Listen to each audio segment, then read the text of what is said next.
22.42 കോടി ജനസംഖ്യയുള്ള യു.പിയിൽ public service കമ്മീഷനിലുള്ളത് വെറും 9 അംഗങ്ങൾ. 7.33 കോടി ജനസംഖ്യയുള്ള ഉത്തർപ്രദേശിൽ 7 PSC അംഗങ്ങൾ. 6.89 കോടിയുള്ള രാജസ്ഥാനിൽ 7 PSC അംഗങ്ങൾ. 9.9 കോടി ജനസംഖ്യയുള്ള ബീഹാറിൽ 5 PSC അംഗങ്ങൾ. വെറും 3.48 കോടി ജനസംഖ്യയുള്ള കേരളത്തിൽ PSC അംഗങ്ങൾ 21. ഒരു PSC അംഗത്തിന് ഒരു മാസ ശമ്പളം 2 ലക്ഷം രൂപയാണ്. 6 വർഷം സേവിച്ചാൽ 1 ലക്ഷം രൂപ പെൻഷൻ കിട്ടും.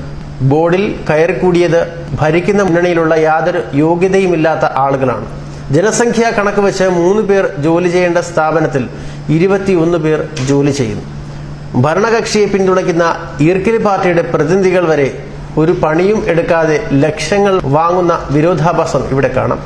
ശമ്പളത്തിന് പുറമെ മറ്റ് ചെലവുകളും സർക്കാർ വകയാണ്.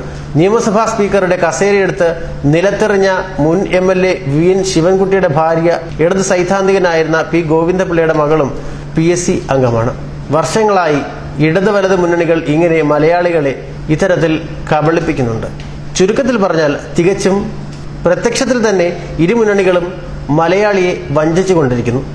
ഒന്ന് പ്രതികരിക്കുക പോലും ചെയ്യാതെ മലയാളികൾ കണ്ണും മിഴിച്ചിരിക്കുന്നു. മറ്റ് സംസ്ഥാനങ്ങളിൽ PSC പരീക്ഷകൾ കൃത്യമായി നടത്തുകയും കൃത്യമായി നിയമനങ്ങൾ നടത്തുകയും ചെയ്യുന്നുമുണ്ട്. എന്നാൽ കേരളത്തിൽ PSC പരീക്ഷകൾ ഒരിക്കലും കൃത്യമായി നടക്കാറില്ല. പുറംവാതിൽ നിയമനങ്ങളാണ് കേരളത്തിന് താല്പര്യം. PSC അംഗങ്ങൾക്ക് പോലും തങ്ങളുടെ സ്ഥാപനം വഴി നിയമനം നടത്തണം എന്ന ആഗ്രഹമില്ലാതെ വരുമ്പോൾ ഭരണാധികാരികൾക്ക് ഇത്തരം കാര്യങ്ങളിൽ എന്ത് താല്പര്യമാണ് ഉണ്ടാവുക?